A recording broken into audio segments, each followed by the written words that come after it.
rápidamente de la presentación de la clase pasada. Vamos a maximizar. A partir de ahora ya no veo los chats. Por lo tanto, si necesitan hacer alguna pregunta, me lo hacen en forma verbal, en forma oral. ¿Ven la presentación? ¿Ven el puntero láser? Sí, sí. Este hombre que lo ven parecido al ingeniero Labrín, con un balde en la mano, es el que está llenando un caño con agua. ¿Se está viendo? Sí, también. Bueno, esto es para mostrarles a ustedes una prueba hidráulica que se realiza en una obra, cómo se hace el llenado de la cañadería, que es algo que quedó medio sin presentarla o con una presentación deficiente en la última clase. Vamos rápidamente. ¿Cómo se llena? Esto es un extremo de una cañadería, una pileta de patio. Obviamente no le podemos dar una columna de agua de 2 metros, pero podemos enrasar las piletas de patio. Y en este caso tienen, aquí les estoy señalando con el puntero láser, no sé si lo alcanzan a ver, la descarga del inodoro y aquí en la izquierda la pileta de patio abierta. Ven que está con un nivel de agua que corresponde al máximo nivel que puedo llegar a desarrollar en esta cañería de planta baja para probar la instalación. Se prueba en un extremo con este dispositivo, que acá se improvisó con un vaso dosificador de cocina, con donde puede apreciarse el nivel del líquido, porque se lo llena con agua hasta un determinado... Denme un segundito, por favor. Para verificar a través de un determinado tiempo si se produce un descenso en el nivel del agua. Verificado esto, bueno, recién se puede tapar las cañaderías. En uno de los extremos de la cañadería se coloca un tapón, que aquí este operario, como lo pueden ver, está introduciendo una especie de vejiga, yo le voy a mostrar de qué se trata, que se la infla con, en este caso, con una garrafa de, en este caso es CO2, anhidrido carbónico. Esa vejiga es esta, que se introduce dentro del caño y se la infla a los efectos de sellar el extremo de la cañería y poderla cargar con agua para hacer la prueba hidráulica. Bueno, esta es la prueba que le mostramos en la clase pasada. Si se trata de lograr la mayor altura posible, no más de 2 metros de columna de agua para probar la instalación.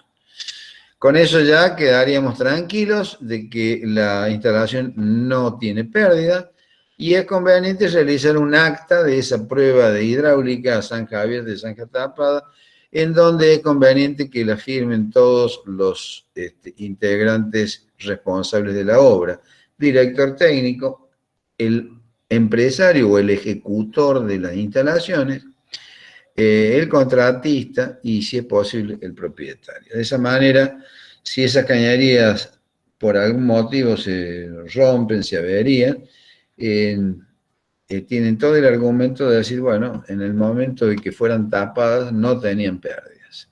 Otra de las cuestiones que quería que quedara bien claro es mostrar el fondo de la zanja. El fondo de la zanja tiene que estar perfectamente nivelado. Si yo tengo una desnivelación, un socavamiento por una irregularidad en la excavación, como ocurre en la figura de abajo, ¿qué pasa con los líquidos? Los líquidos se estancan en esa depresión o en esa irregularidad que el caño termina copiando la irregularidad de esa zanja.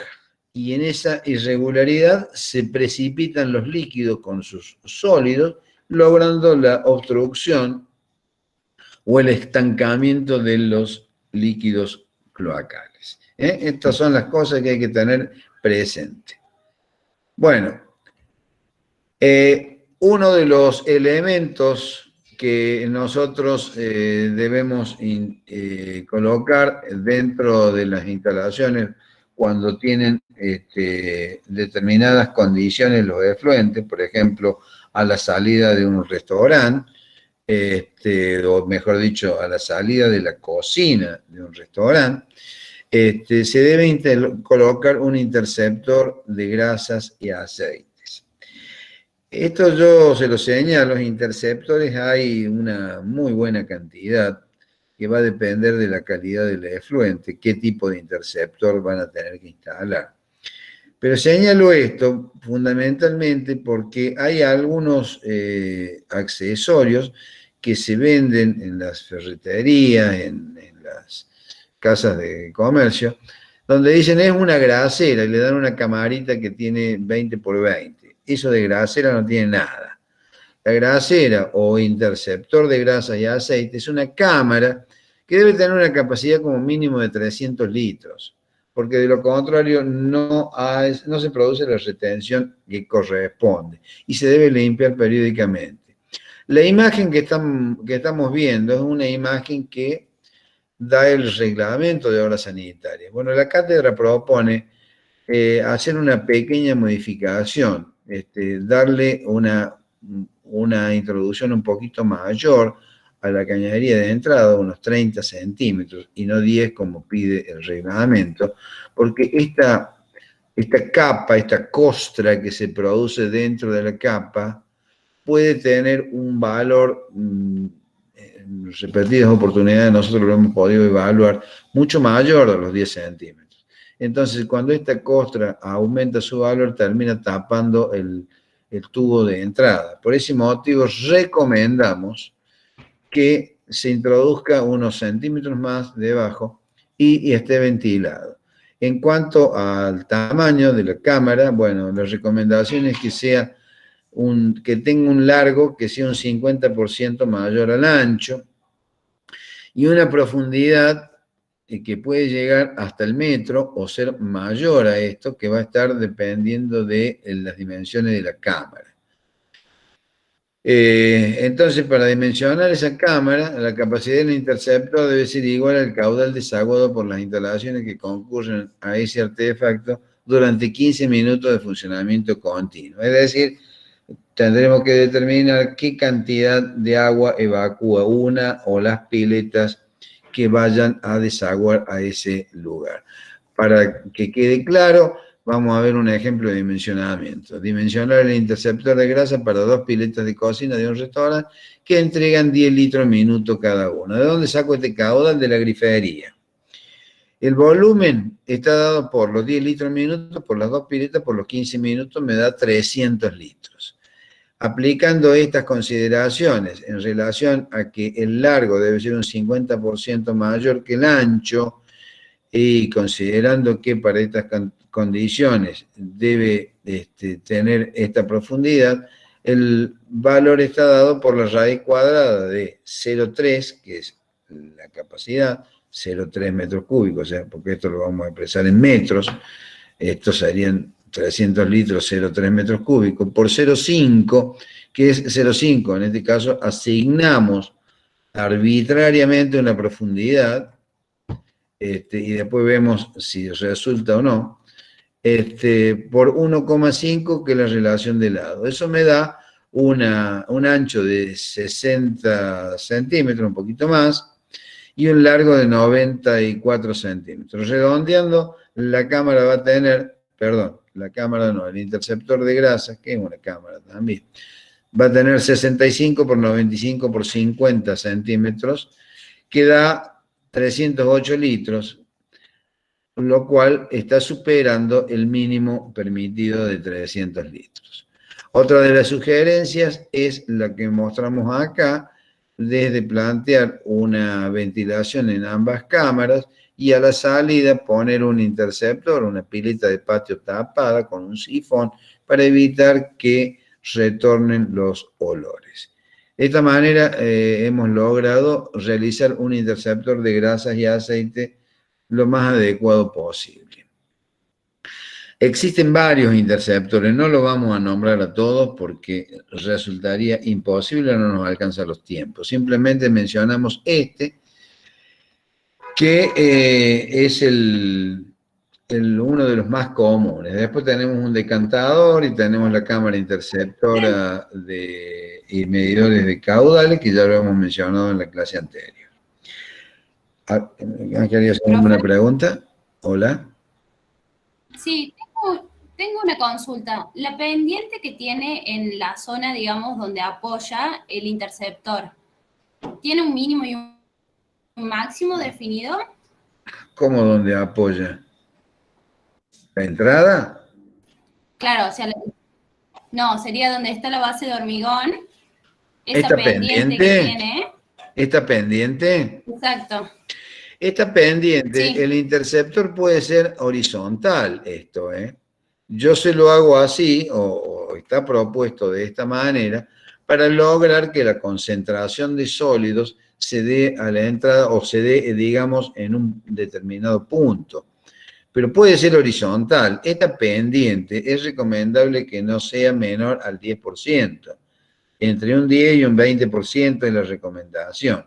Lógicamente, si ustedes le dan a 45 grados, también lo pueden hacer. ¿Cuál es el objetivo de esta pendiente? El objetivo de esta pendiente es lograr que exista un punto de concentración de los sólidos para que resulte más fácil la limpieza. ¿Está claro? No sé si quedó respondida su pregunta. Sí, profe, gracias. Bueno, seguimos entonces.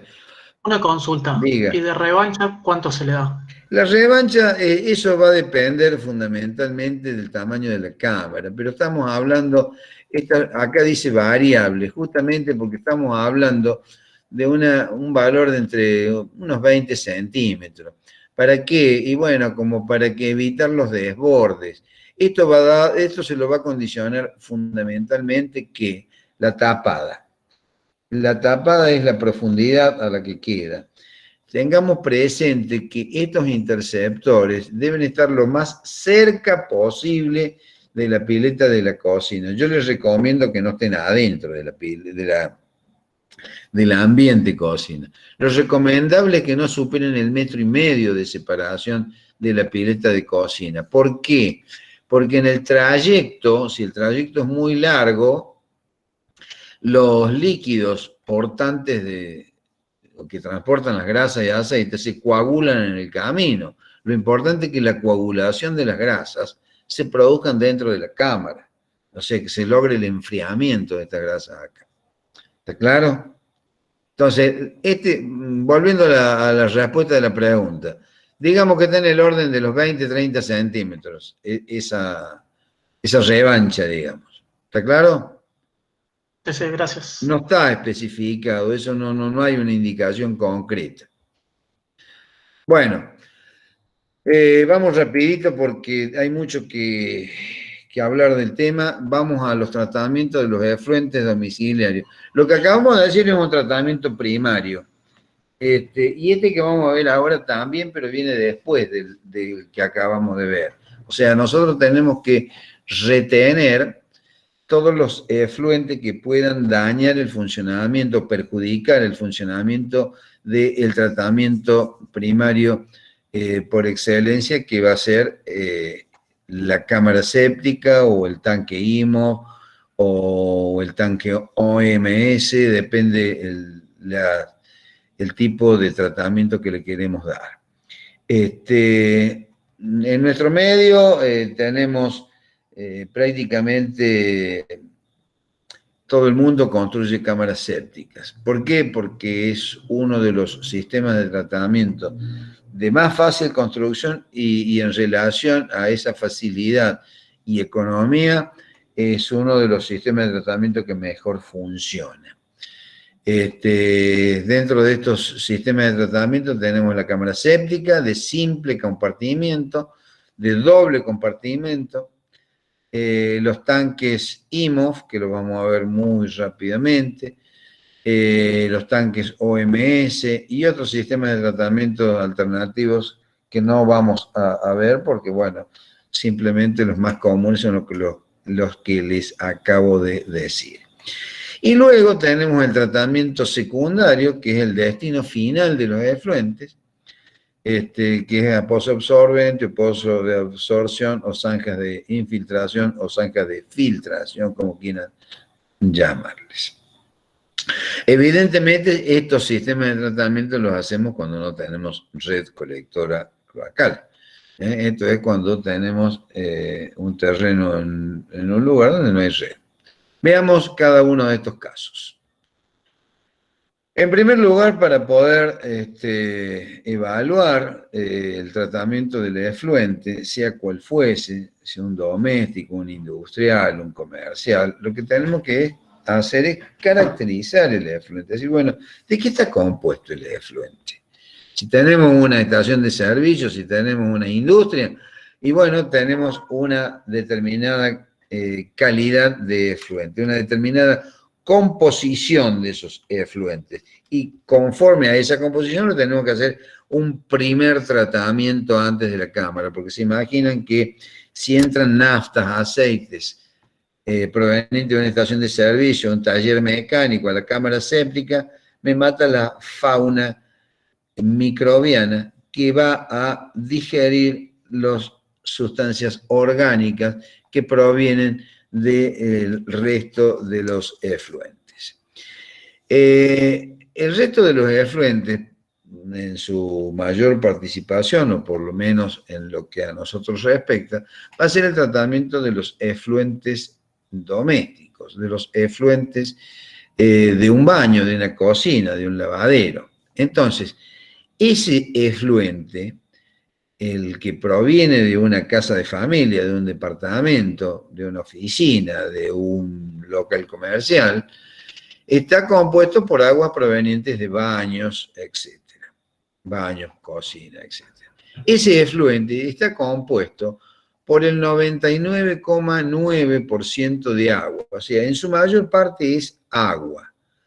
Tiene un porcentaje de sólidos que es bajo. Esto se lo señalo porque se creen muchos que el agua, el efluente cloacal tiene una enorme cantidad de sólidos. No, no tiene una gran cantidad. Tiene sólidos, sí, que son sólidos que hay que tratar y separar para su tratamiento y destino final.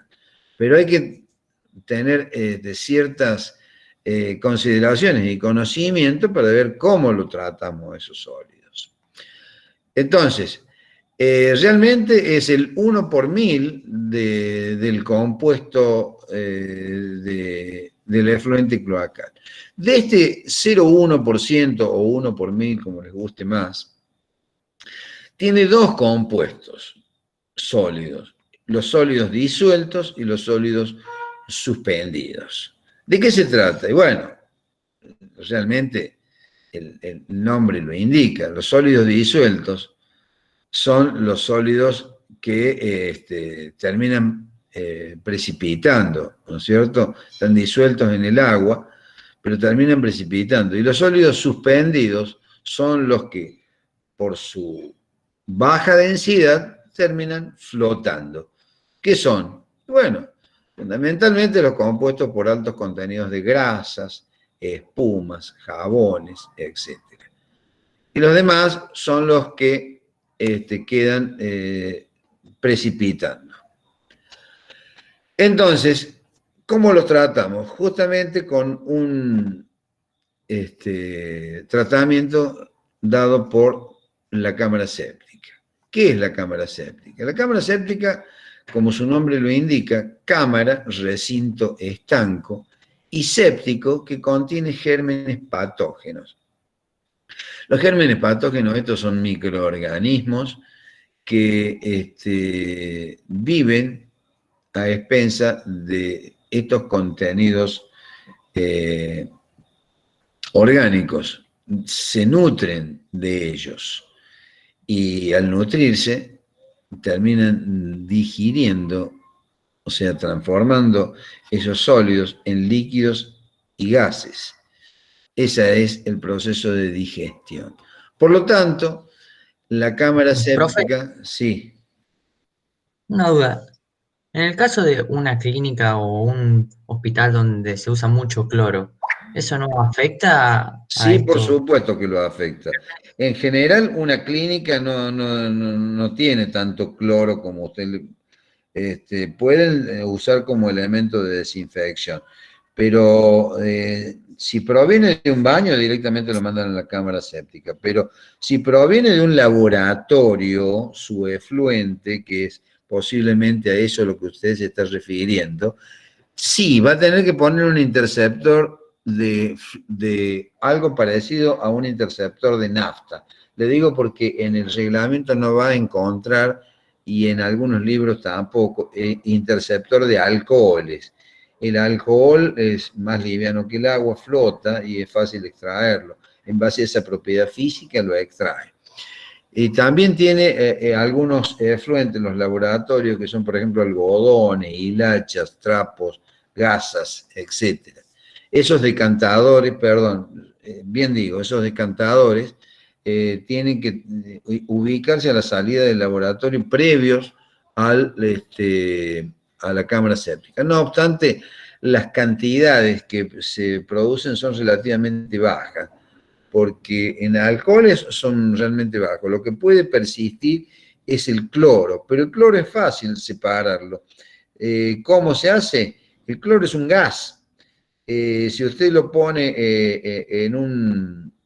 en una cámara que le produce una retención, o digamos una demora en el escurrimiento del efluente, termina yéndose por ventilación. ¿Por qué? Porque es un gas. Entonces, pero sí, efectivamente, si usted no lo retiene y envía cloro a la cámara, sí, termina matando los microbios anaeróbicos. ¿Está claro? ¿Se entiende? Sí, profe, muchas gracias. Bien. Entonces, funcionalmente la cámara séptica es un decantador, por un lado, porque decanta los sólidos, tanto por precipitado como por suspensión, y es un digestor porque actúan microorganismos que digieren esas sustancias sólidas. Básicamente es una cámara que tiene un caño de entrada y un caño de salida. Ahora, es conveniente que tanto el caño de entrada como el caño de salida se encuentren incomunicados con la ventilación. Es decir, que no tenga un pasaje de aire entre uno y otro. Aquí tenemos el caño de entrada que entra a la cámara sumergiéndose en ella un tercio en la altura, con el mismo concepto que les hablaba recién de la cámara del interceptor de grasa.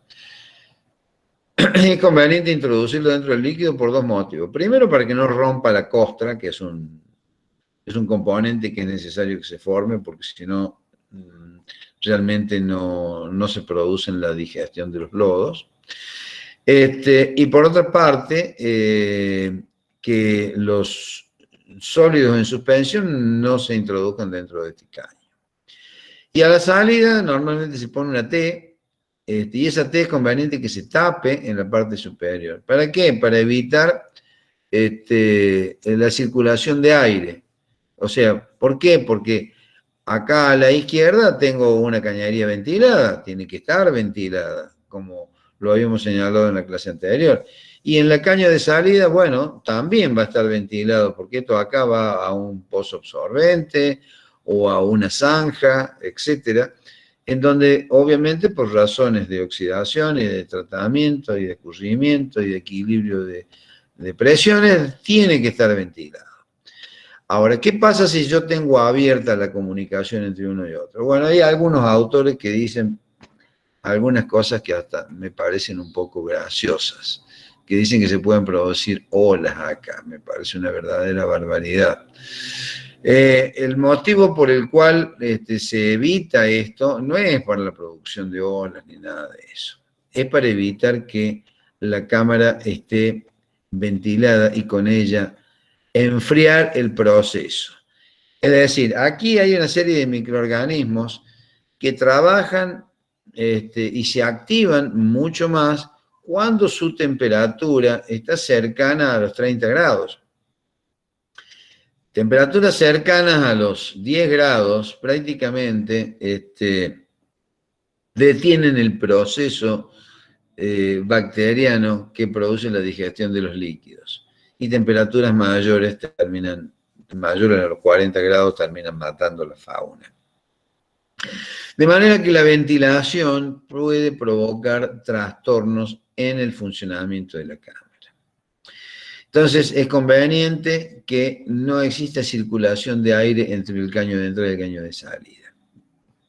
Otra de las cuestiones que hace para evitar las obstrucciones es el nivel o carga hidráulica mínima. El desnivel que yo tengo que tener entre el caño de entrada y el caño de salida tiene que ser, bueno, fundamentalmente está dado por el largo de esta cámara,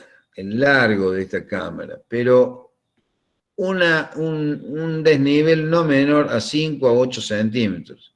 Si una cámara que tiene más de 3 metros de largo, y tienen que darle por lo menos unos 15 centímetros de carga hidráulica para evitar obstrucciones. Una de las cuestiones que se le pregunta a muchos alumnos en el examen es algo tan obvio que se los voy a decir ahora, porque si no, no puede ser que todavía duden en esas cuestiones. ¿Quién le va a dar el nivel de líquido? El caño de salida. El nivel del caño de salida es este. Dibujan muchas veces cosas que realmente es cuestión de pensarlo un poco. El nivel de esta cámara va a estar dado por vasos comunicantes por el nivel del líquido de salida, el nivel del caño de salida. Entonces, la profundidad efectiva de la cámara séptica va a estar dado por la ubicación de este caño de salida. Esto es muy importante porque vamos a ver cómo determinamos la capacidad de la cámara. Es otra cuestión también muy importante con respecto a las cámaras prefabricadas que muchas veces funcionan muy mal por una serie de falta de este tipo de consideraciones. El caño de entrada tiene que introducirse dentro del líquido 1/3, es decir, que los otros 2/3 de la altura estén separados de la entrada para que permita la acumulación de los lodos de sedimento. Tiene que tener una tapa. Yo particularmente esta tapa en los manuales lo ponen a la salida. Hay un motivo por el cual se pone a la salida, es para medir la profundidad de los lodos a la salida, porque esta profundidad de los lodos a la salida les indica cuándo debe limpiarse la cámara. Es decir, cuando los lodos estén llegando al caño, algunos libros, algunos autores recomiendan 10 centímetros. Yo particularmente recomiendo más de 20 o 30 centímetros, porque si no ya empiezan a pasar sólidos al pozo. Dado que esta altura útil es de 2 metros como máximo, podría estar en 1,50 m, 20, 30 centímetros, realmente no tiene importancia. Este caño también se tiene que introducir dentro del líquido en una profundidad en el orden de 1/3 también. Es decir, unos 30 centímetros bajo la superficie. La revancha, recién me preguntaban respecto de los interceptores, es el 20% de la altura útil. Bueno, eso depende también de las condiciones topográficas y bueno, el tamaño de la cámara también. O sea, digamos que con 30 centímetros acá estamos bien. Si yo acá tengo 2 metros, no necesariamente tengo que darle 60 centímetros, que sería, perdón, si le doy el 20% serían 40 centímetros, no necesariamente tengo que darle 40 centímetros. Lo que sí es recomendable, tener doble tapa hermética, no tapa simple como está indicado acá.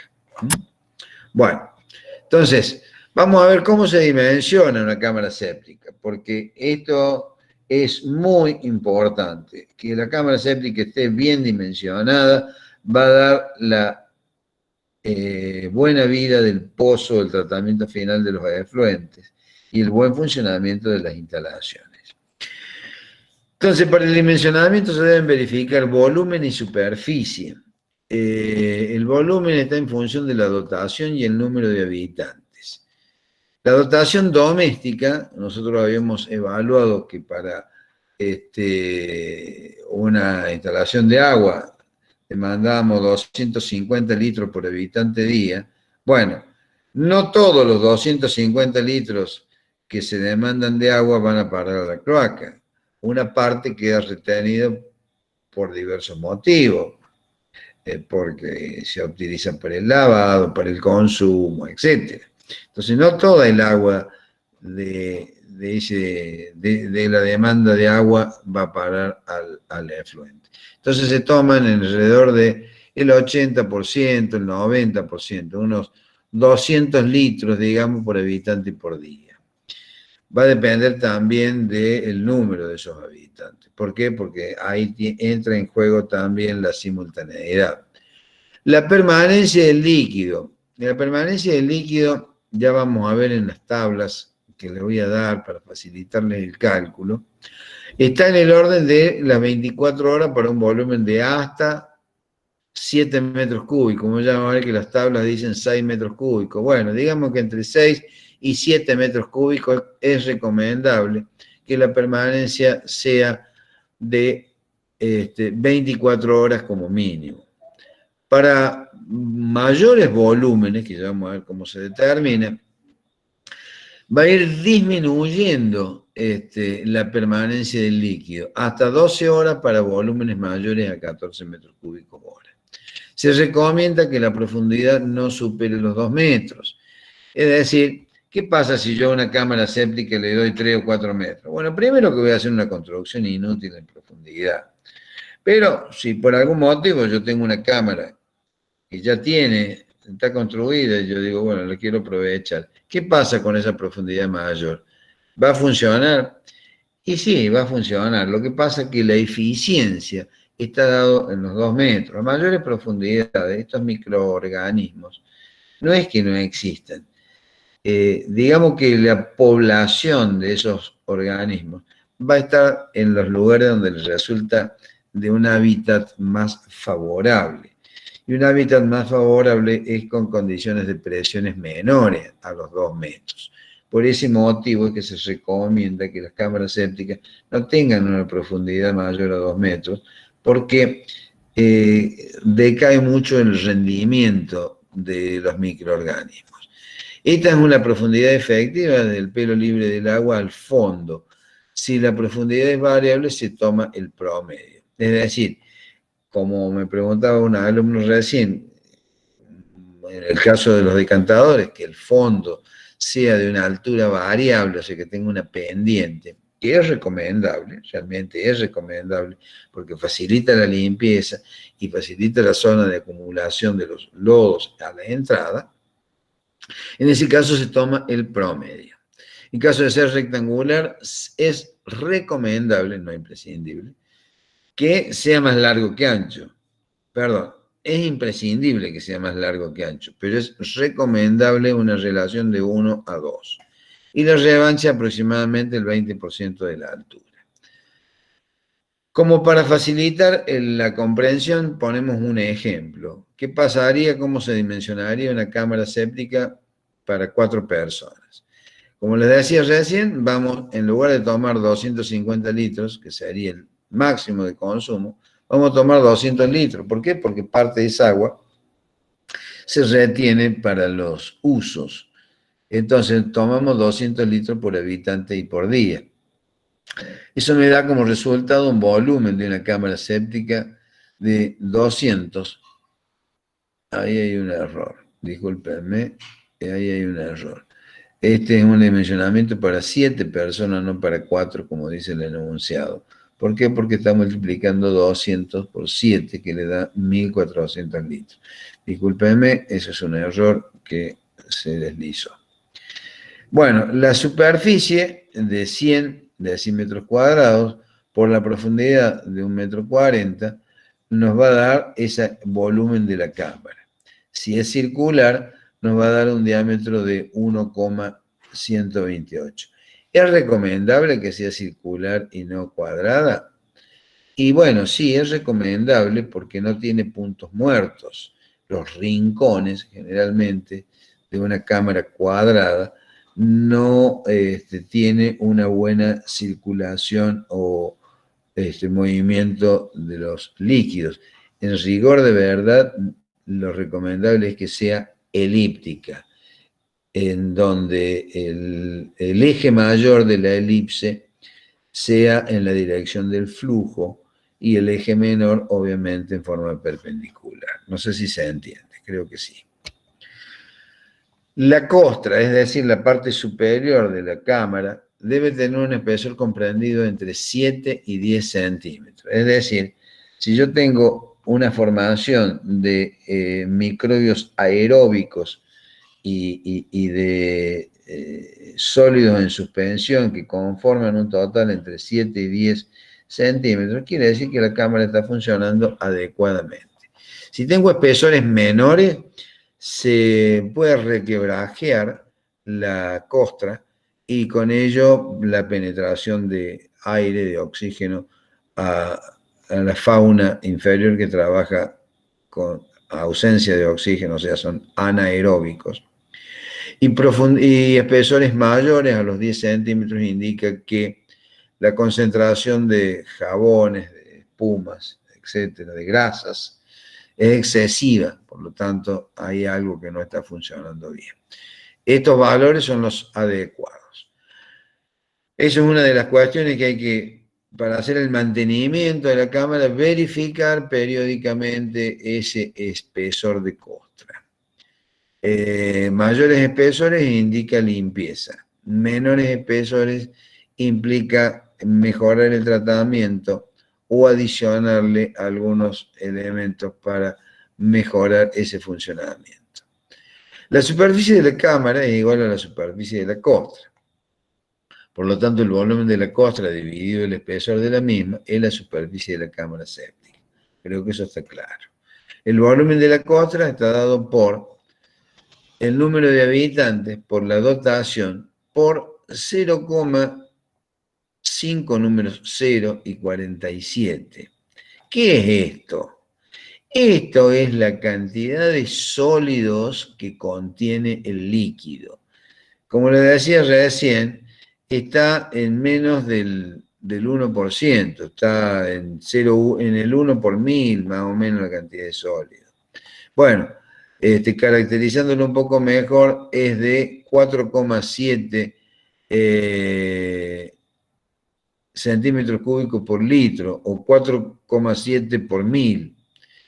Y 0,32 es el 32% de esos sólidos que forma la costra. Acá hay un error, se le ha puesto un 0 de más, es 0,032, no, es 0,32.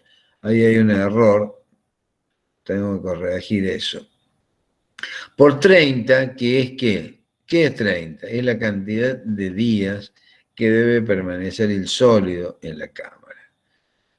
Esa es la forma de dimensionarlo. 4,7 centímetros cúbicos por litro por 32%, que es lo que forma la costra, me da que la costra es 7, que es el número de habitantes, por 200, que son los litros de la dotación, por 0,00047, que es la cantidad de sólido que contiene el líquido, por 0,32, acá está bien expresado, el error está acá. Acá está bien expresado. 0,32 por 30. Me da un resultado de 0,0631 metros cúbicos. Si yo adopto un espesor de 10 centímetros, me da que la superficie de la cámara es 0,6 metros cuadrados. Si es rectangular, lo vamos a hacer de 63 por 95. Y si es circular, le vamos a dar un diámetro de 87, lo cual verifica esa superficie. No sé si ha quedado claro, si hay alguna pregunta. ¿Está todo claro? Profe, Sí. a la hora de construir la cámara, esa medida, por ejemplo, de 0,63, se redondea Redondea, en más efecto vale. práctico, ¿no? Sí. Ah, bueno. Redondean por exceso. La llevan Bien. a 65, 70. Sí, Excelente. claro, por supuesto. Estos son ejemplos.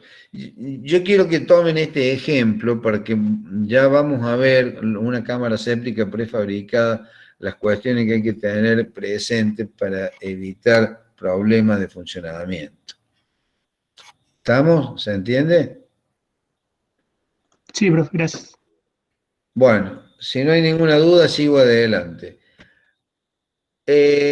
Hay una cámara que funciona mejor que esta que acabamos de describir, que tiene el mismo procedimiento de dimensionamiento, es igual, con una diferencia que le damos doble compartimento. Esta cámara funciona bien y se hace fundamentalmente, a ver, parece que le vamos a dar ingreso a Eli Bustamante.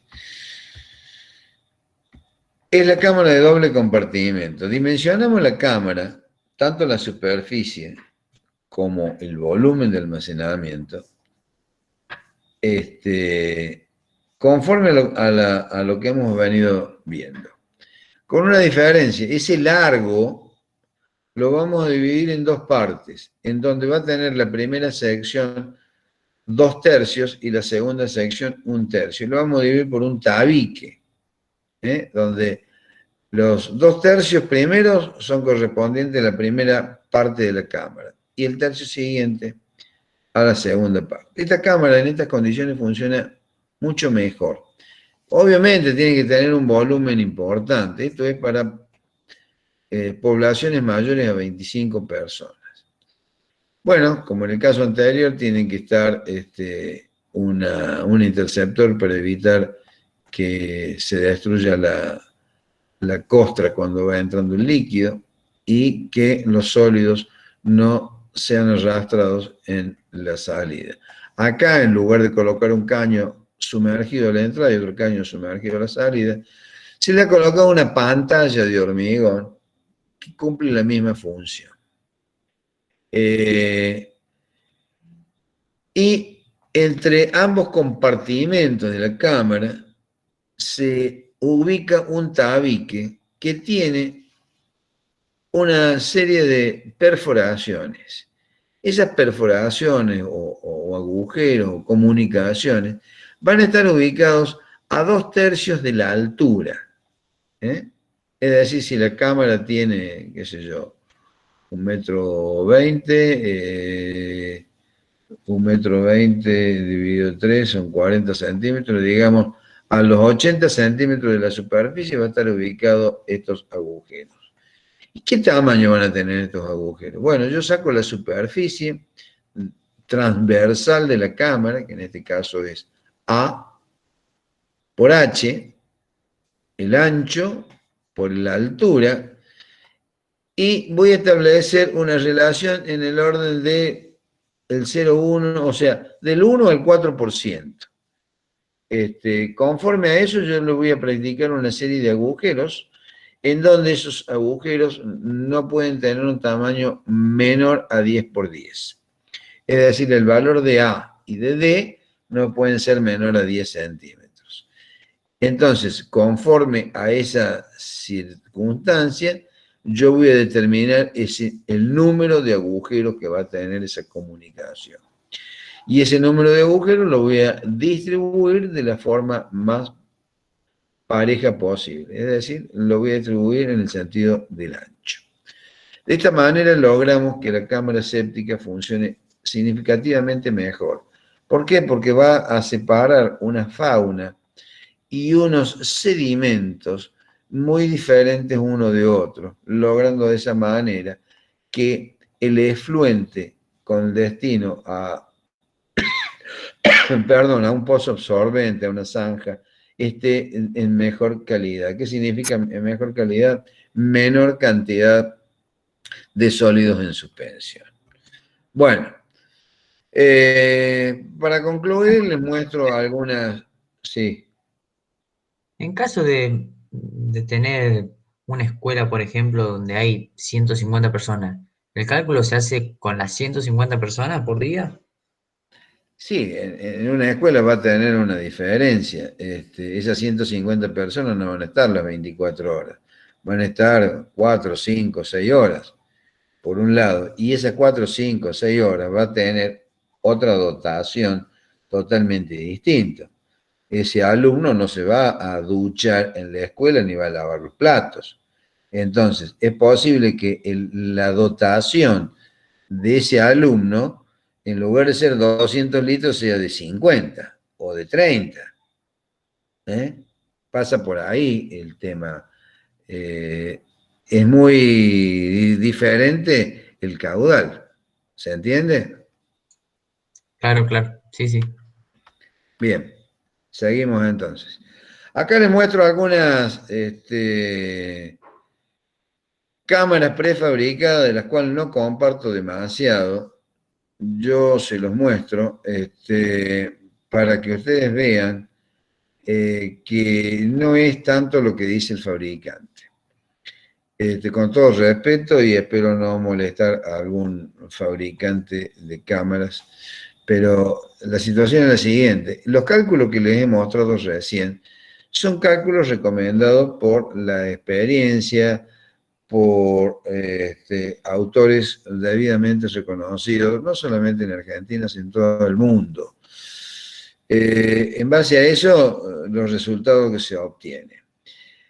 Pero las cámaras que se venden por allí dicen, bueno, hay cámaras que tienen una capacidad para un determinado número de personas. Por ejemplo, esta cámara dice que tiene una capacidad para 5 a 7 personas. Por ejemplo, 7, lo que mostrábamos recién. Tiene una altura de 1,40 m y un diámetro de 90 centímetros. Eso hace que le dé una dotación, conforme a los cálculos que vimos anteriormente, de 126 litros por persona y por día. Eso es para que ustedes puedan hacer una comparación de que no es que no funcionen, no reúnen las dimensiones de los cálculos que estamos viendo. Por ejemplo, una cámara para 24 personas le da una altura de 1,80 m y un diámetro de 1,50 m. Si ustedes hacen las verificaciones de superficie y de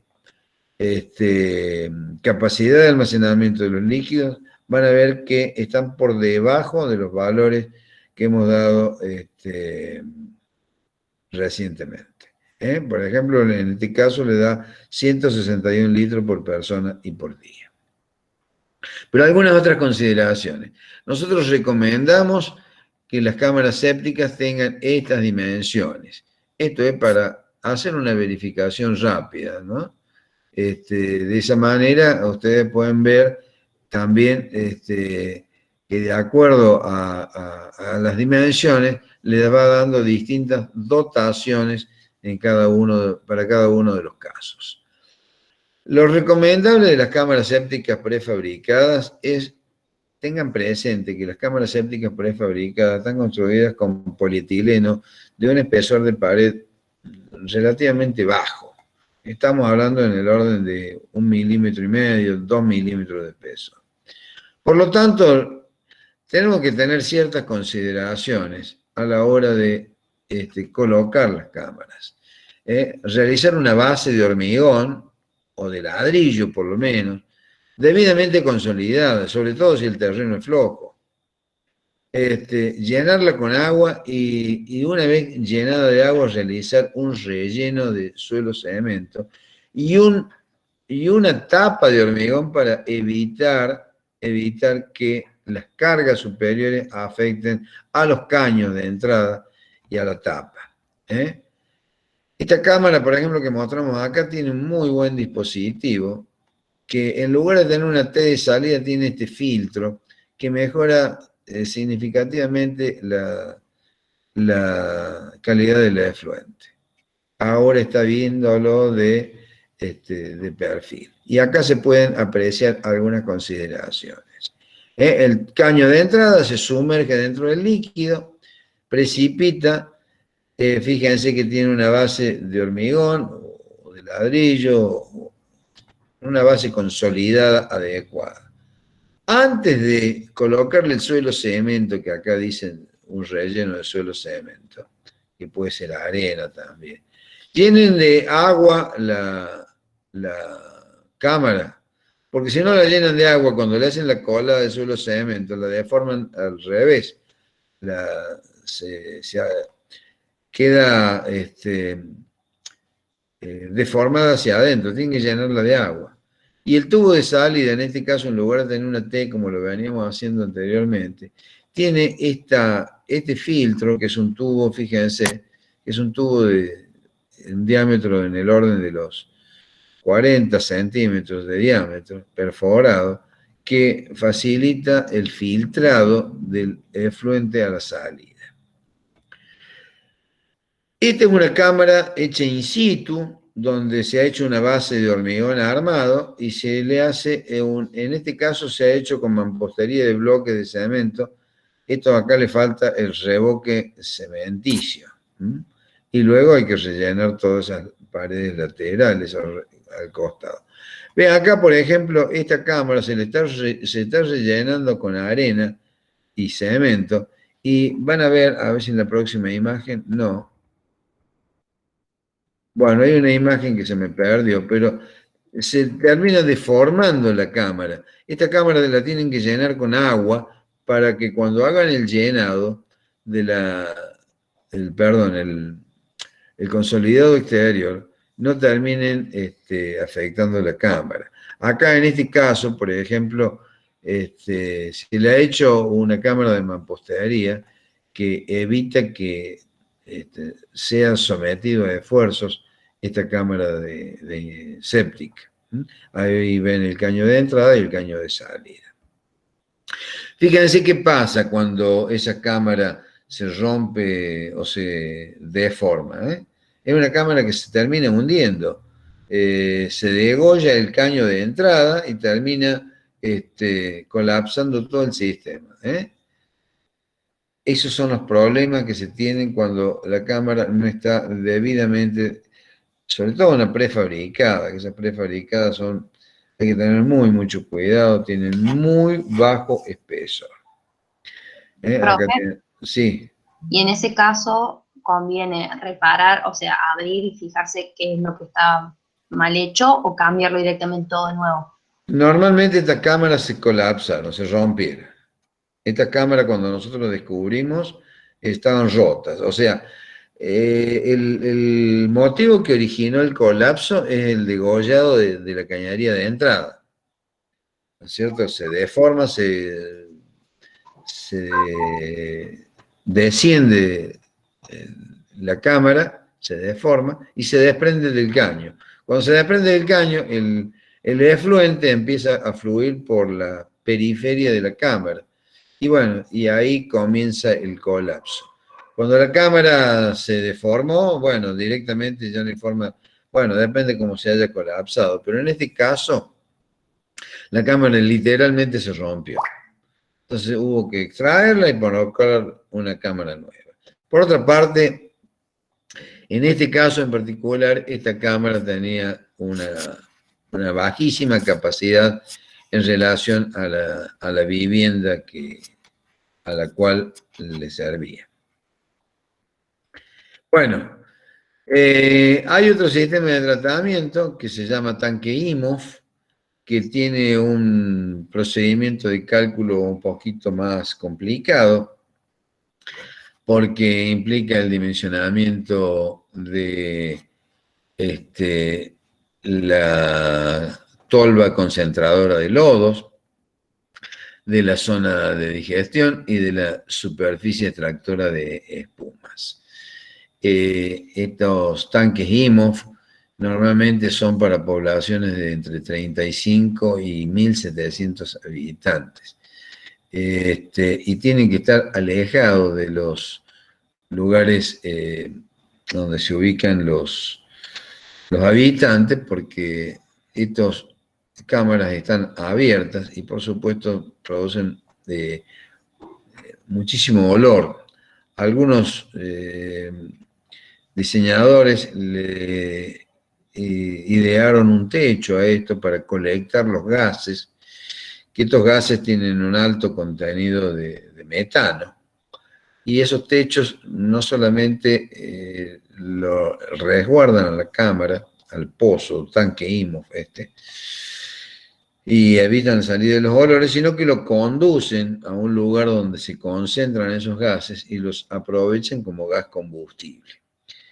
La localidad de La Calera, anterior a la instalación de la planta que hoy tienen, que es una planta muy linda, muy bien desarrollada, anterior a esa planta tenía una batería de tanques IMOF, y era una población, no era una vivienda o un complejo habitacional. Bueno, tiene una serie de relaciones de lados y de profundidades que tiene como ventaja también la posibilidad de limpiar esta cámara en pleno proceso de funcionamiento. Antes que me olvide, ya me estaba olvidando, la cámara séptica tiene que estar mantenida para que funcione adecuadamente. Es decir, periódicamente hay que limpiarla. Esto es para que funcione bien. ¿Cuándo se limpian estas cámaras? Estas cámaras se limpian cuando la profundidad del lodo está llegando al caño de entrada. Es decir, ¿está llegando cuánto? Se aproxima a unos 20 centímetros del caño de entrada. Esa es la forma de medir la profundidad de los lodos. Y el espesor de la costra también se mide por medio de la introducción de una varilla. Se le hace una perforación y se introduce una varilla dentro de la costra, y luego por medio de una T que se le coloca en el extremo de la varilla, se le hace subir y se puede medir el espesor. Si el espesor es mayor a 15 centímetros, la cámara se tiene que limpiar. Limpiar la cámara significa desbarrarla totalmente e inclusive clorarla. Y luego restablecer la fauna microbiana con el aporte de cal o con el aporte de sustancias orgánicas, que puede ser derivados lácteos o algunos elementos cárnicos como un bofe, descartes de carnicería, que favorecen el desarrollo de la fauna bacteriana. Bueno, eso me estaba olvidando, por eso volví atrás.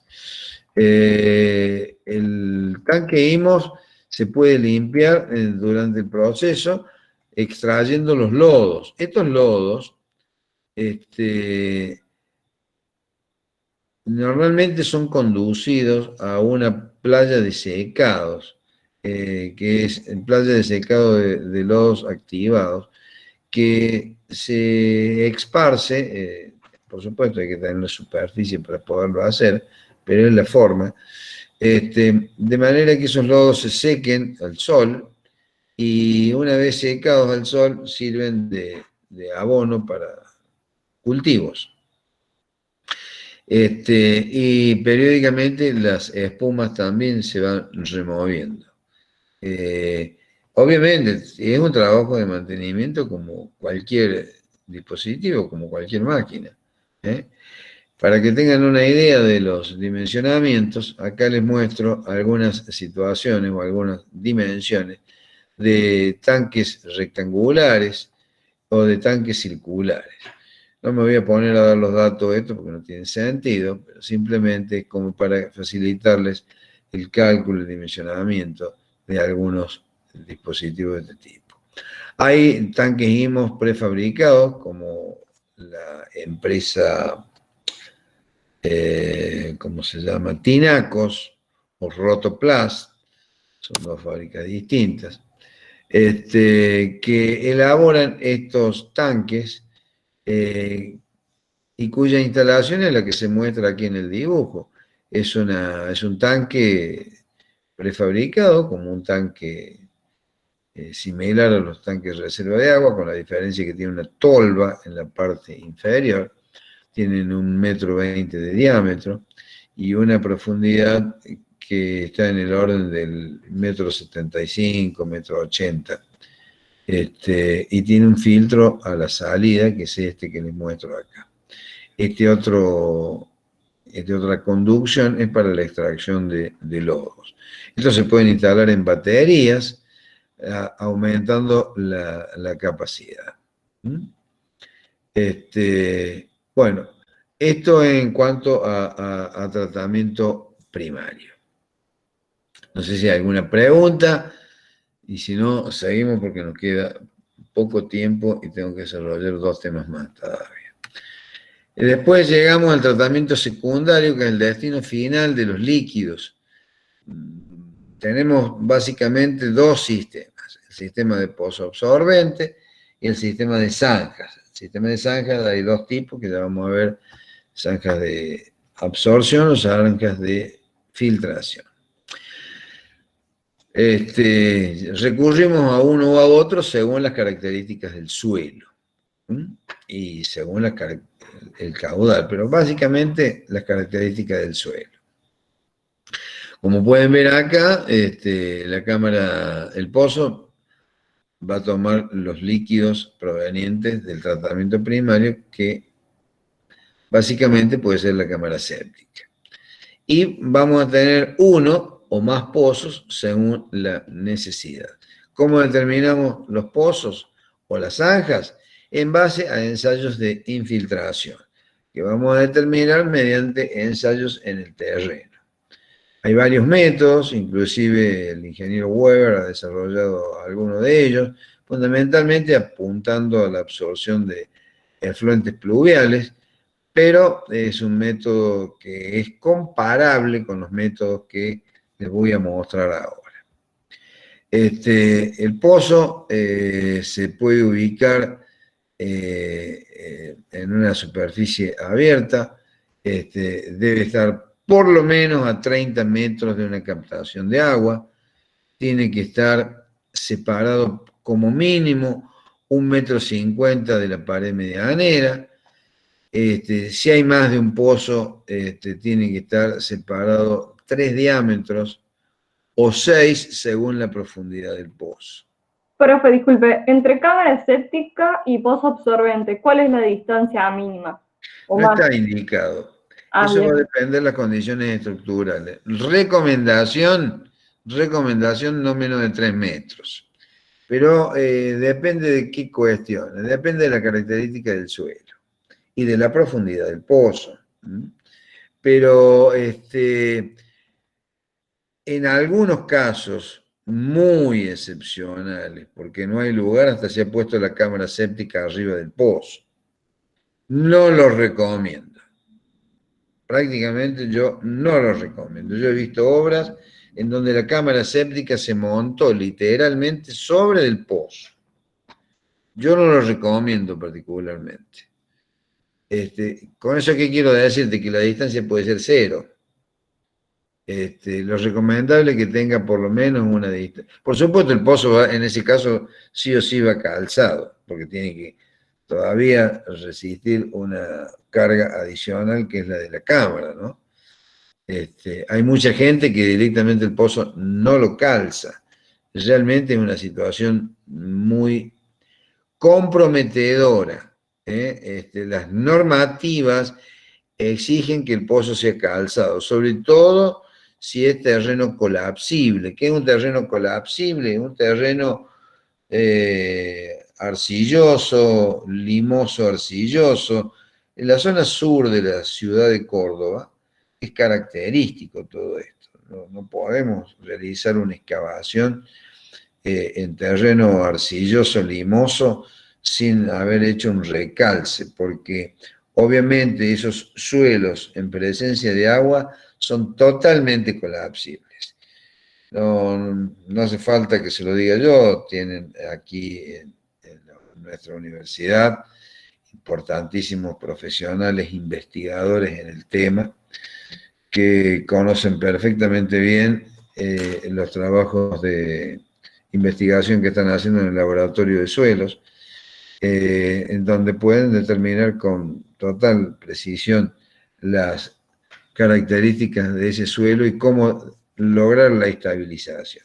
La estabilización, hace tiempo atrás, hoy prácticamente ya no se usa, se hacía con ladrillos junta abierta,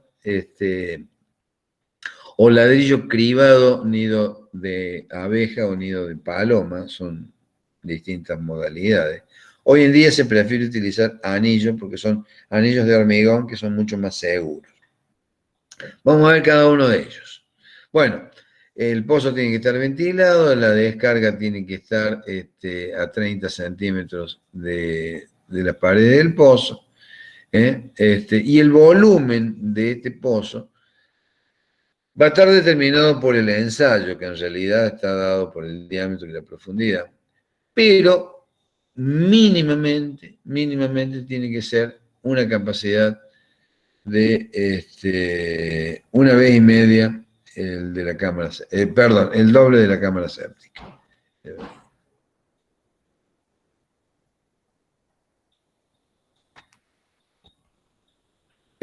Aquí tenemos un caso, un ejemplo práctico, una muestra fotográfica de una cámara séptica doble compartimento con una zanja de absorción. Esta es una característica a diferencia del pozo absorbente. Y este es un carrizal que yo lo he visto en uno de los folletos que llevaban aquí a la Sierra de Córdoba. Hay un error en los folletos que mostraban ahí en la Sierra de Córdoba, en donde muestran la cañería de entrada más baja que la cañería de salida. Eso es un error. Por lo tanto, yo ahí lo he corregido y les he mostrado acá la foto corregida de ese carrizal, en donde la cañería de salida tiene que estar así como se los estoy mostrando, con un desnivel mínimo del 5%, y tiene que estar más bajo que la salida.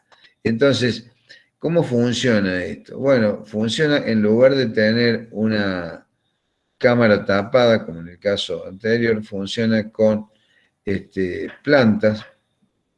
Normalmente se llama carrizal porque estas plantas son carrizos que tienen como particularidad una evapotranspiración. Esto no es un tratamiento primario, es un tratamiento secundario. Y aquí produce un desborde que va a un campo de derrame. Estas son imágenes que le muestran el pozo calzado con ladrillos. Este calzado de ladrillos se conoce con el nombre de nido de abeja. Hay otro sistema de calzado que, bueno, no tengo imágenes para mostrarle, que es el calzado nido de paloma, pero este sistema funciona, si está bien hecho, funciona bastante bien. El defecto que veo en la imagen central es que le falta una curva para conducir el líquido hacia abajo y no que el chorro del líquido pegue en la pared opuesta del pozo. Y lo que está haciendo este operario aquí en la imagen de la derecha es cerrar la tapa del pozo con una bóveda. Bueno, este es otro caso. Sí. Perdón, en la imagen anterior. ¿Sería lo mismo en vez de hacer esa especie de arquito para cerrar la cámara, para cerrar el pozo, hacerlo recto? Hacer una losa. Claro. Sí, obviamente tiene que hacer un dispositivo de sustentación, es decir, un cimiento, en otras palabras. Usted puede hacer una losa tapando este pozo en la imagen central, pero no puede apoyar directamente en la tierra, tiene que tener una base de sustento. Entonces, ¿qué tiene que hacer? Bueno, un sobreancho periférico a manera de cimiento, de manera de lograr que esa losa que usted va a hacer como terminación esté por lo menos volando no menos de 60 centímetros en toda la periferia del pozo y debidamente apoyado sobre un terreno firme, es decir, sobre un cimiento. ¿Está claro? Sí, sí. Perfecto. Bien. El pozo, como ven, se calza de abajo a arriba. Hay mucha gente que no lo calza de abajo a arriba, pero bueno, es responsabilidad de quien lo haga. Lo mismo la colocación de los anillos. Yo acá le estoy mostrando anillos de hormigón de 1,20 m, 1,60 m, Y altura, bueno, ahí le he puesto 1,30 m. No, eso es un error. En realidad tienen 50 centímetros, 60 centímetros, porque si no se hacen extraordinariamente pesados, no se pueden manejar. Esto es un error, discúlpenme, es un error. Y aparte depende del fabricante. Acá, por ejemplo, tienen un fabricante que les da las dimensiones de los aros según el diámetro y el espesor. Le da una altura va de 10 centímetros a 90 centímetros de altura y un diámetro que va desde los 70 centímetros hasta los 2 metros de diámetro.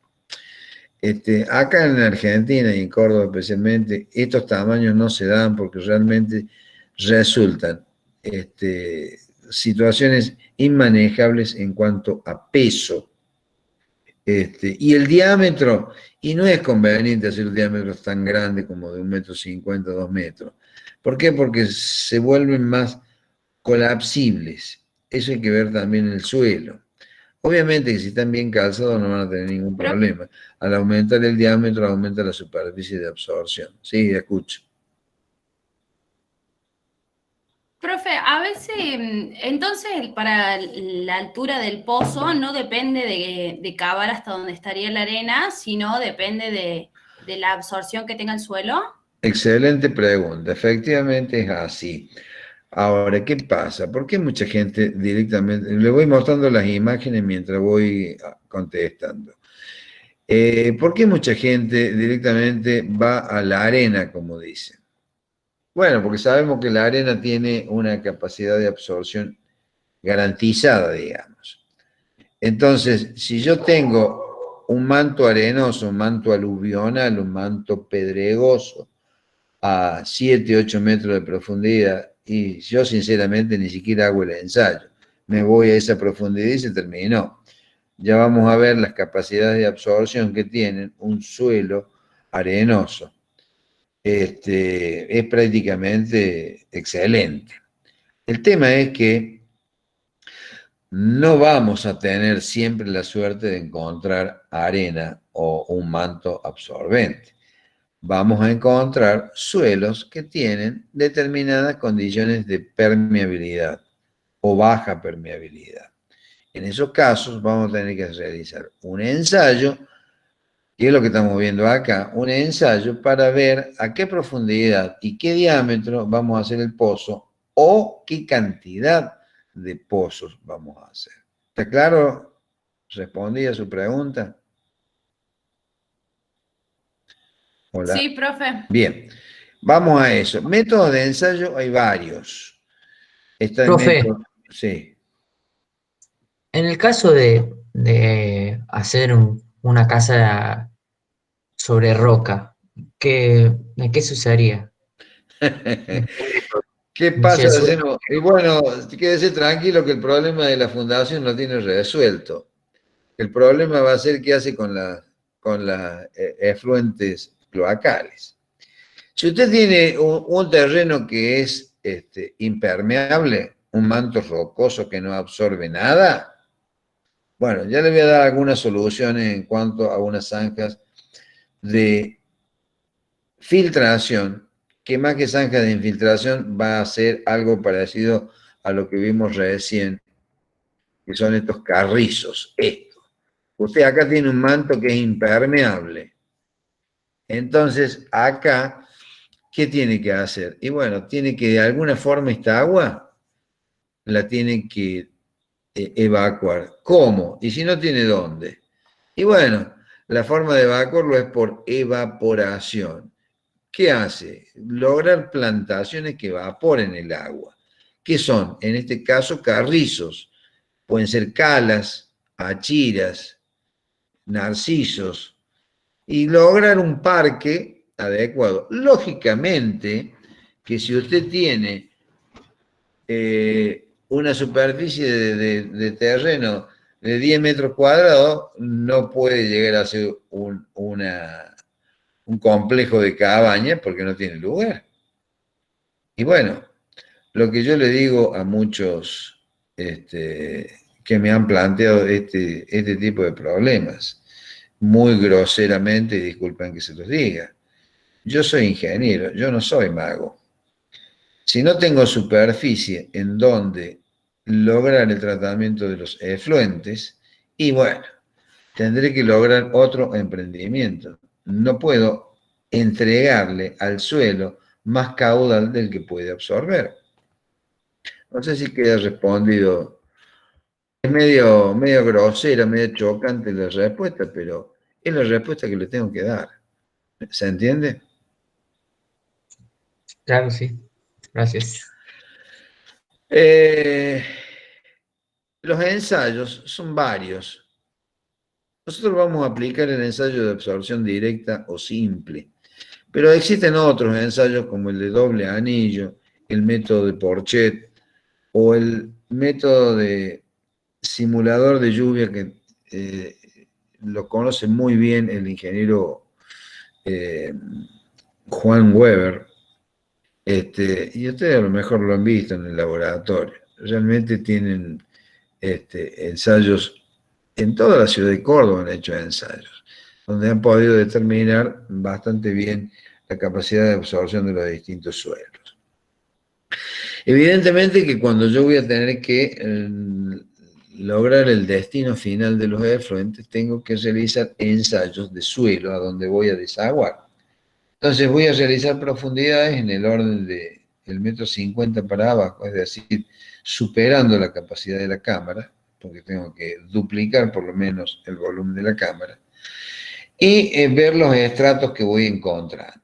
A medida que voy cambiando de estratos, voy realizando distintos ensayos. ¿Y cómo realizo esos ensayos? Ubicado el cambio de estrato, realizo un pozo, preferentemente circular, de 30 centímetros de diámetro y 50 centímetros de profundidad, donde lo saturo por un periodo de 4 horas. Ubico una capa de arena en su parte más profunda y trato de mantener el nivel de agua. Que lo voy haciendo por medio de una manguera o de alguna forma aportarle agua para medir el descenso. Ese descenso, en definitiva, me está dando la capacidad de absorción que tiene el suelo a medida que pasa el tiempo. Es decir, voy a medir los descensos que producen el tiempo que tarda en descender 2,5 centímetros, luego de haberlo saturado durante 4 horas como mínimo. Estos son pozos de ensayo donde les muestran algunas características. Acá, por ejemplo, bueno, esta es la imagen de abajo a la derecha, muestra un ensayo de una prueba norteamericana, por eso le miden en pies, es decir, que estos estratos de absorción tienen que estar alejados de toda napa de agua, lo que más se puedan alejar. El mínimo recomendable es de 4 pies, es decir, unos 1,20 m más o menos, 1,50 m. Esto se los recomiendo, se los indico, porque está penado con fuerza de ley el contaminar las napas. Hay muchos inescrupulosos que realizan los pozos alumbrando las napas y allí desaguan. Eso es una contaminación ambiental tremenda y es muy común en nuestras sierras de Córdoba. Ríos que hasta hace pocos años eran ríos que realmente daba gusto sentarse a la orilla del río, hoy son verdaderas cloacas. ¿Por qué? Porque desaguan los efluentes cloacales a esas napas. Y son los primeros que salen a hacer reclamos ecológicos, cuando saben muy bien que están contaminando las napas. Bueno, en base a lo que les venía diciendo, realizan los distintos ensayos a distintas profundidades y van midiendo el tiempo que tarda que desciende el nivel 2,5 centímetros, es decir, la velocidad de absorción. Si el tiempo que tarda es de 1 minuto, por ejemplo, el coeficiente de percolación es de 227 litros por metro cuadrado y por día, lo que le da un área por habitante de 0,88 metros cuadrados por habitante. Este tipo de absorción, como pueden ver, obviamente es una absorción rápida. Y otras absorciones como la que tenemos aquí al último, donde tarda 60 minutos en descender 2,5 centímetros.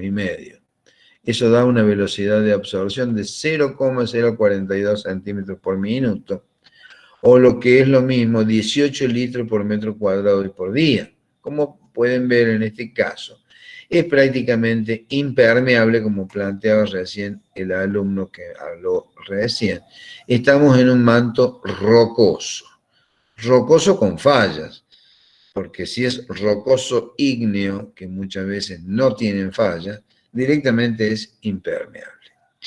En esos casos, las soluciones son zanjas de infiltración o zanjas filtrantes, que vamos a ver las particularidades muy rápidamente porque se me termina el tiempo y tengo que darle todavía desagües pluviales.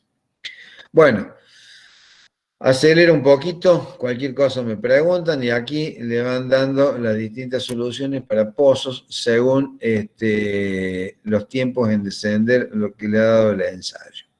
Estas otras soluciones son zanjas de absorción donde el terreno es apto para absorber líquidos. Cuando el terreno no es apto se producen las zanjas. Vamos a ver cuáles son las zanjas de filtración, que ya vamos a ver de qué se trata. En estos casos tenemos zanjas de absorción que la absorbe el mismo suelo, y aquí tenemos distintos tipos de dispositivos según la capacidad de absorción. Y aquí tenemos algunos ejemplos. Voy más rápido porque realmente no me queda tiempo.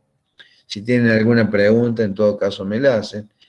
La forma de constituir estos conductales que vienen aquí es por medio de ranuras que se realizan en los caños plásticos. Si no se hace con caño plástico, se hace con caño rígido, como señalábamos en la clase pasada cuando hablamos de material, lo que se hace es separar literalmente un caño del otro. Por ejemplo, trabajamos con caño de hierro fundido, separar un caño del otro unos 2 o 3 centímetros, a los efectos de lograr que se escurre el líquido a través de esa junta y luego se la tapa con un ladrillo. Cuando tenemos caños de polietileno, polipropileno o PVC, se realizan ranuras o perforaciones. Y hay casos, como por ejemplo estos caños que ya vienen perforados para lograr la irrigación. Esta es una marca y esta es otra marca donde les muestran las características del caño. Estas son las zanjas filtrantes. ¿Qué pasa con las zanjas filtrantes a diferencia de las zanjas de absorción?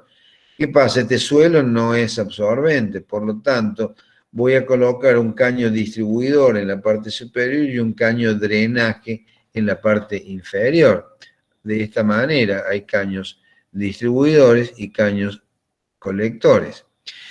Entre esos caños voy a lograr un manto que va a servir para realizar plantaciones de ciertos productos que no sean comestibles por sus hojas o por sus raíces.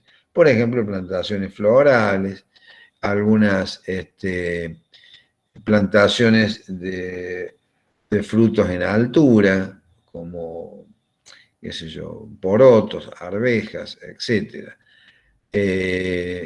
No, por ejemplo, no vamos a sembrar zanahoria ni papa, ¿no? Pero sí podemos lograr una parquización con plantas de alta capacidad de evapotranspiración, como por ejemplo una cala que tiene una hoja ancha que produce una importante absorción de raíces y una gran evapotranspiración. Esta imagen que ven acá no es para mandar el efluente crudo al río. Esto es para lograr una cámara acá de contacto, que puede ser para extracción y destino final de los efluentes ocasionales a otro destino, o de lo contrario, tener una cámara de contacto de cloración para lograr que el agua que se vierta a este escurrimiento natural tenga menor DBO, demanda bioquímica de oxígeno. O sea que en definitiva, no me voy a poner a explicar eso, pero es para que demostrarles que el agua que aporta el río tiene que tener menor contaminación que la que trae el propio río. Bueno, acá hay otras muestras de cómo se deben disponer en cuanto a separación cada una de los caños y en cuanto a profundidad. Estamos hasta aquí. En 5 minutos voy a tratar de darle los desagües pluviales porque no me quedan demasiado tiempo. ¿Alguna pregunta hasta acá? Los desagües pluviales son conducciones que me llevan el agua de las precipitaciones a la calle. Básicamente, ese es el concepto. La forma de dimensionar está dado en relación a la cantidad de agua caída. ¿Cómo determino el agua caída? Bueno, va a ser en función de las precipitaciones típicas del lugar. En nuestra Córdoba y prácticamente en todo nuestro país tomamos precipitaciones a razón de 1 milímetro por minuto. Es decir, 1 milímetro por minuto de lluvia caída implica 1 litro por metro cuadrado. Ese es el caudal básico de diseño de nuestros desagües pluviales. Eso no quiere decir que va a ser en todas partes lo mismo. Va a depender fundamentalmente de las condiciones propias del lugar, de los coeficientes de escorrentía. Es decir, qué capacidad de absorción tiene el suelo o qué grado de impermeabilización tiene. Lo vamos a colectar a través de un embudo, que ese embudo tiene una limitación en cuanto a colección de superficie que está dado en función de la característica del embudo. Un embudo 20 por 20, un embudo 30 por 30, etc. En base a esas características y a la característica del techo, va a colectar mayor o menor cantidad de agua conforme a esa superficie que acabamos de indicar. En base a esto, los embudos tienen una capacidad de desagüe que es la que le estamos mostrando acá. Un embudo de 20 por 20 tiene una capacidad básicamente de desagüe de 80 metros cuadrados. Me baso en este valor porque es prácticamente el embudo más recomendado. ¿Por qué?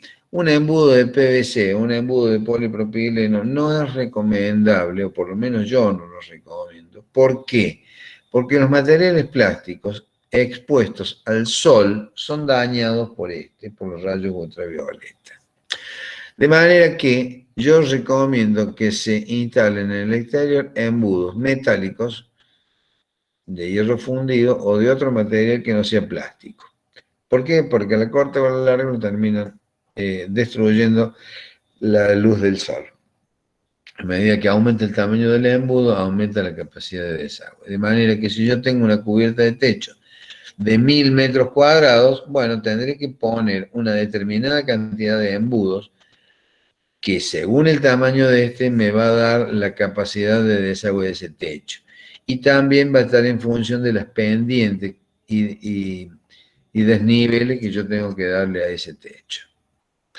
De esa manera también puedo conducir el agua a través de conductores o conductales horizontales o verticales que le va dando las distintas capacidades en función de la pendiente y del diámetro. Como pueden ver acá, un caño de 4 pulgadas con una pendiente de 1 en 100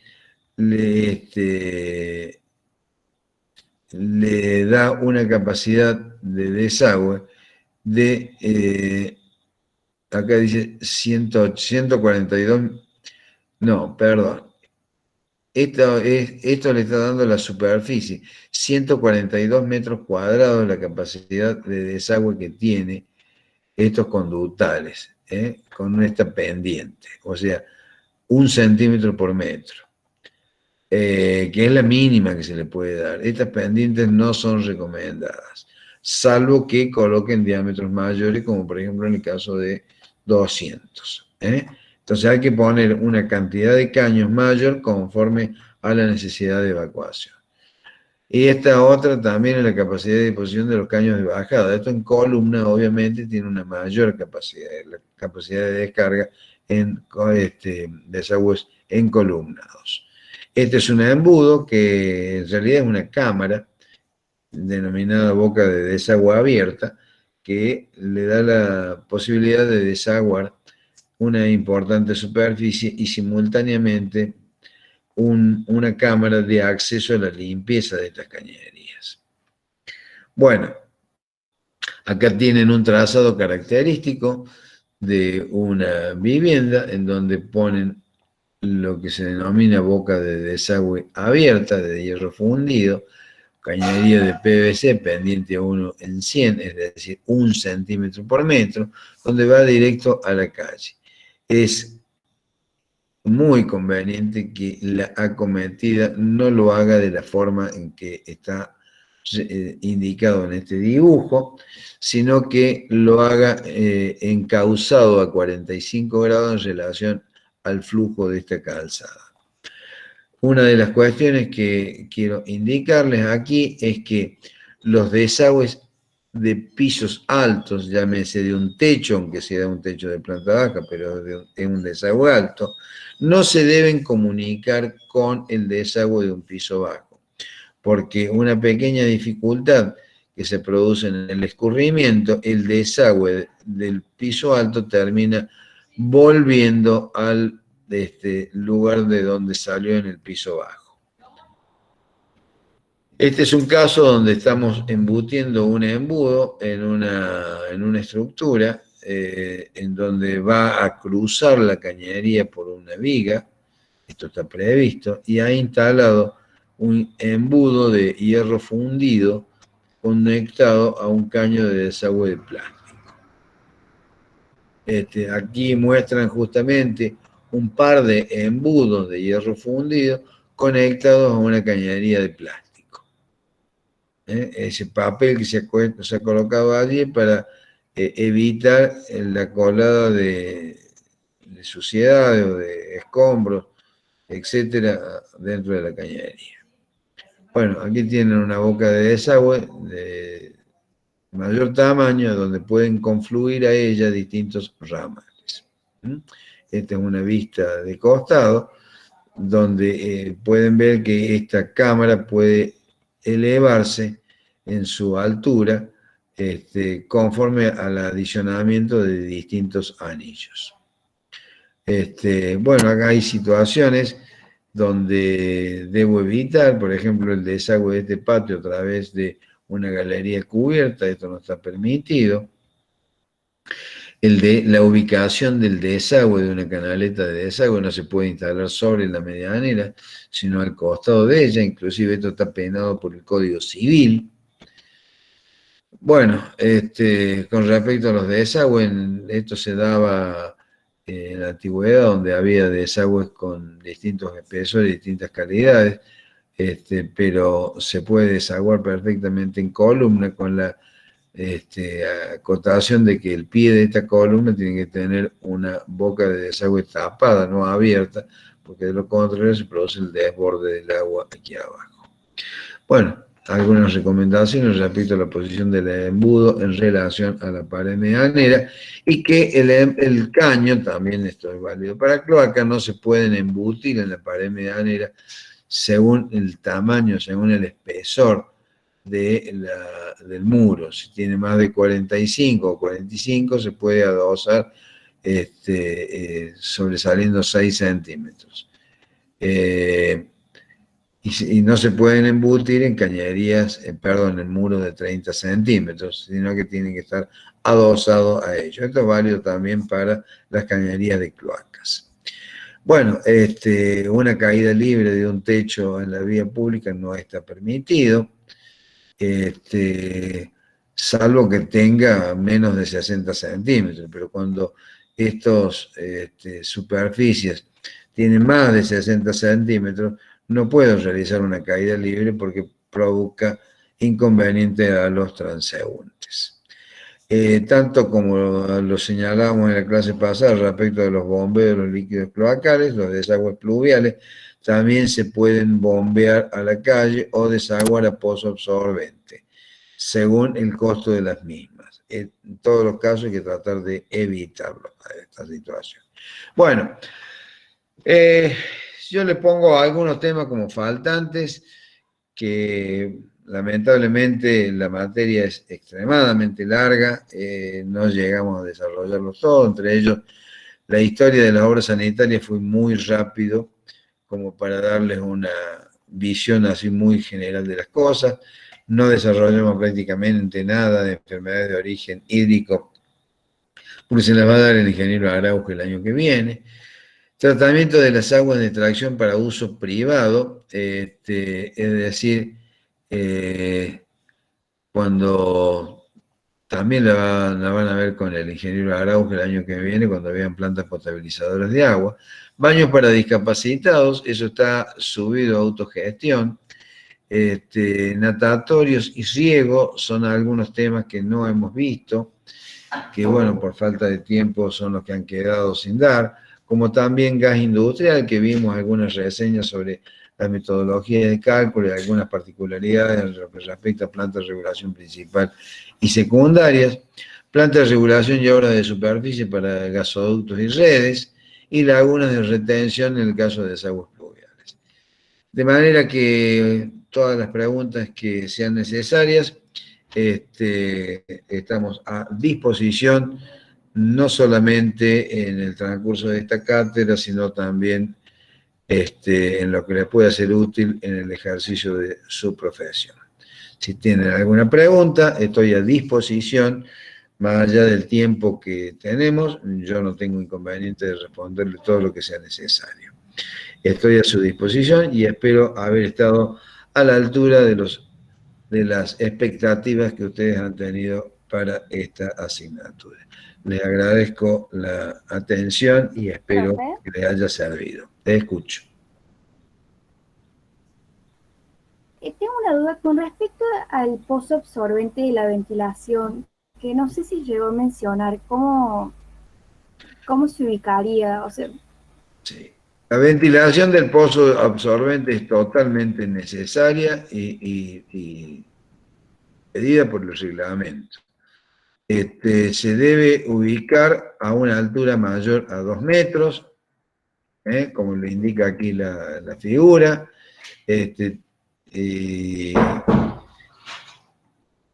Y bueno, se puede ventilar con un caño de 4 pulgadas, como se indica acá, sería lo más recomendable. Hay quienes lo hacen con un caño de 2 pulgadas y media. Yo particularmente no lo recomiendo porque en determinadas circunstancias produce una evacuación de gases muy, muy importante. Pero no sé qué otra duda tiene al respecto, la escucho. no, era cómo iba conectado, porque no había llegado a ver la imagen, sí, No la había visto la de, imagen ahí, de la esta. conexión, pero ahí no la Sí, llegué a ver, por eso. la ventilación tiene que Ahí me estoy viendo. introducirse dentro del pozo. Inclusive puede estar comunicada con el caño de ingreso al pozo. ¿Sí? ¿Está bien? Sí. Gracias, profe, sí. Profe, yo tengo una duda. El hecho de la cámara séptica, que cuando luego va una cámara partidora, que luego de eso van los dos pozos absorbentes. Sí. Se puede máximo de 2 pozos absorbentes, ¿no? No, Desde una no, sola cámara. no, el número... Deme un segundito, por favor.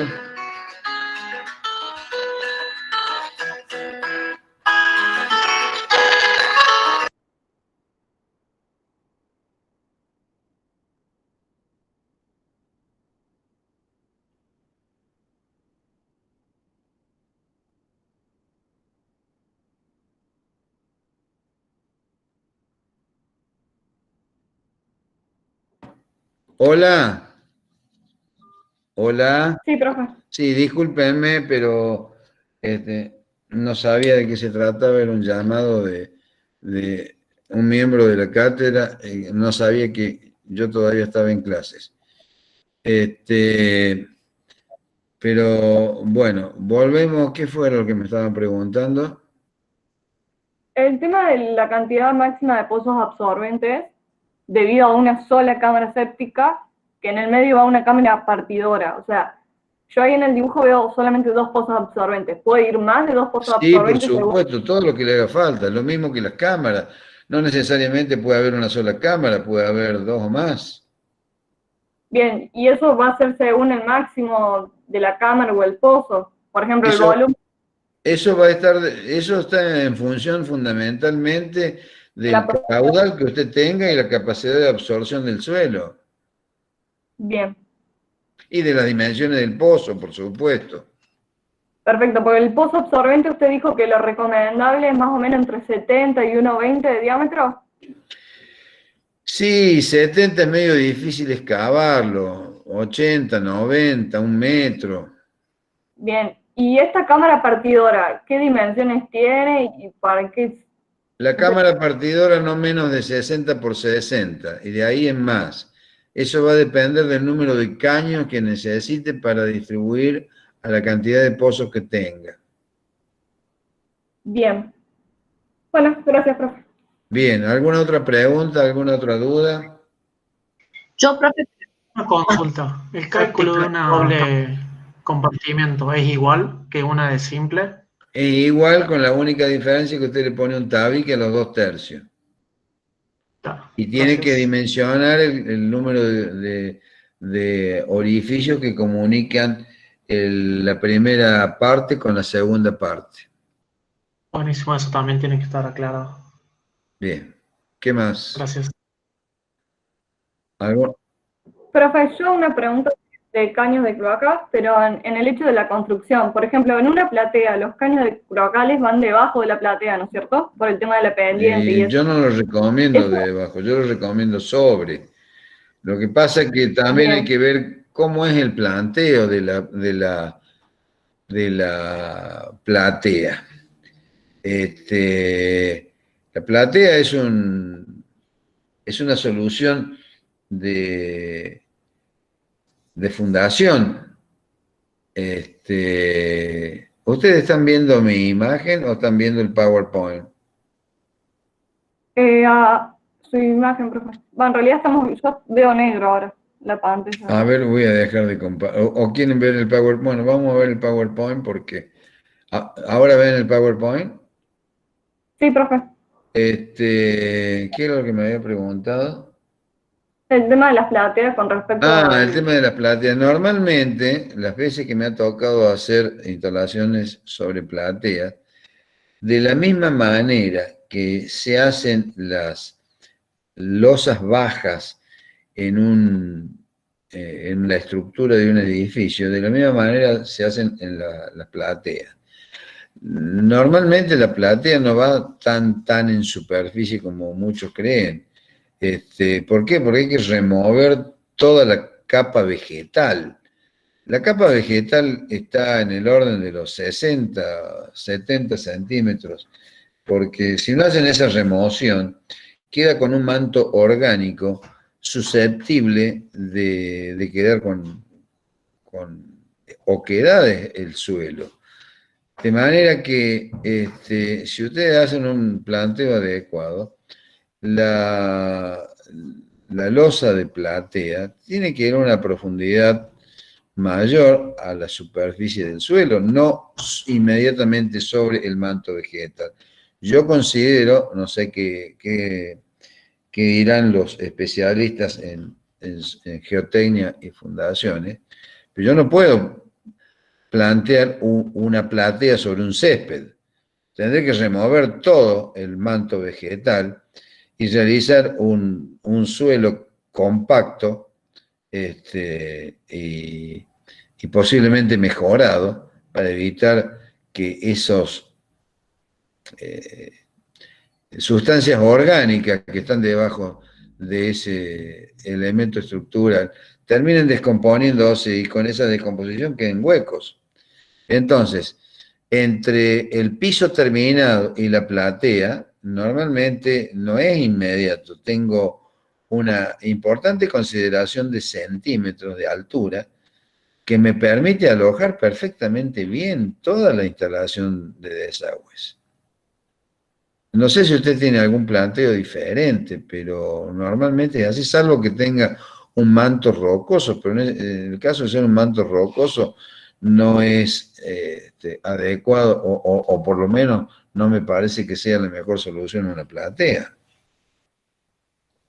Bien, o sea, en todo caso iría como en el contrapiso, por así decirlo, o en el suelo. Tal cual, tal cual. Por supuesto, tiene que respetar las tapadas mínimas. No puede poner un caño inmediatamente bajo el nivel de piso. Tiene que darle por lo menos una tapada de unos 20 centímetros, porque si por algún motivo usted tiene que poner, por ejemplo, un inodoro, tiene que hacer una perforación en el suelo, no va a terminar perforando un caño, ¿no? Bien. ¿Sí? Gracias. Bien. ¿Alguna otra Profe, pregunta? Sí, la escucho. una consulta respecto al trabajo práctico. Tendríamos que revisar si nosotros tenemos una fábrica de pasta y alfajores y tendríamos que revisar los cálculos si nos da una altura, una profundidad mejor